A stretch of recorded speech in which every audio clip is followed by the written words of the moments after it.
защо в момента българите са в това положение? Бог Тангра ли вече не ги покровителства или каква е причината?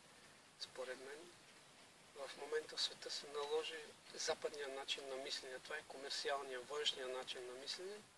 Българите, за съжаление, до голяма степен загубиха своята духовност. В пътя, който изминахме, една част от нас се загубиха. Просто приеха западните ценности. За съжаление, целият свят бавно и може би невъзвратимо приема западните ценности и губи своята идентичност. Много от народите загубиха своята автентичност, загубиха своя изглед, своята визия. За съжаление, в момента се намираме в период, в който се води една невидима война. И тази война не е между корпорации, не е свързана с пари, не е свързана дори с религии. Това е една война за идентичност. Силните народи, западният отпечатък, който се налага върху света, се опитва да унищожи всички малки шарени, самобитни народи, които съществуваха. Опитва се да ги унифицира, да ги направи еднакви.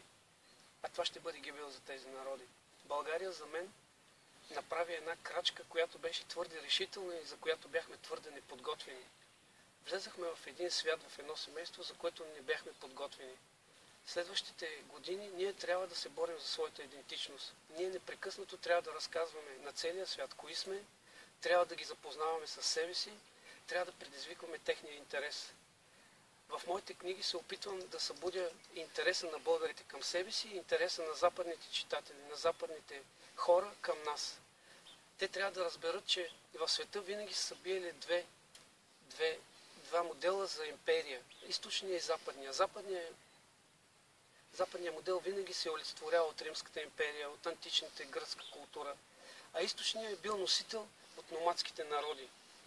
За съжаление, хуните на Атила, българските кане, българските владетели са опитали да влезат в тая борба и много хора биха казали, че днес сме я загубили. Но аз мятам, че ние след като сме тук, сме спечелили.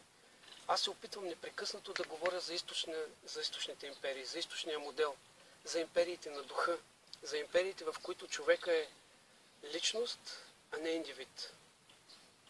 Каква трябва да бъде стъпката на българите за напред, за да могат да запазят духа си? Има една теория, че българите са изминали 7 стъпки върху земята и много хора смятат, че първата стъпка, която сме тръгнали, е започнала именно от тук, от Тракийската низина, от Родопите, от Стара планина, че след това сме били в Междуречието като шумери, по-късно сме били в Памир и Хиндукуш, по-късно сред тюркските народи в степта, по-късно в Волска България или в Велика България, по-късно в Дунавска България и че тук, където пребиваваме днес, е 7-та последна стъпка. Аз мятам, че света един ден ще стане общ. Цялата земя ще бъде един общ град, един общ свят, едно общо глобално село. И смятам, че ние повече няма на къде да изминаваме път. Последната стъпка, която трябва да изминем, е стъпка в себепознанието, стъпка към себе си. Един българин дали се намира в Съединените щати, дали се намира в Западна Европа, дали се намира тук, в нашата България, дали се намира в Западните покрайнини или в Дунавска, Волска България, трябва да бъде човек, който да познава себе си, защото българин означава просветен човек. Това е последната стъпка, която трябва да изминем, за да спечелим себе си. И тогава Тангра ще бъде с нас. И всички богове, разбира се. Това ли е причината да се опитваш да правиш общество около себе си в този смисъл и да дал хората, които са около теб, които тренират, да дал те самите, според мен това, което видях, също вървят в тази посока?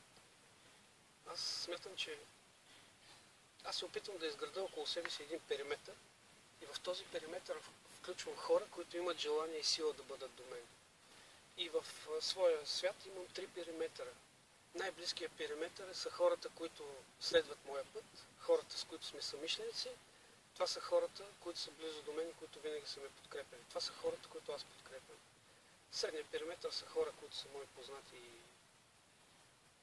и по-общи приятели. И последният периметър са хора, които нямам нищо общо. Аз мятам, че всеки силен човек трябва да се опитва да изгражда периметър около себе си. И ако всички ние изграждаме такъв периметър, най-накрая ще съществуваме в една духовна територия, в която всеки ще бъде на определено място и ще има определено значение за всички останали.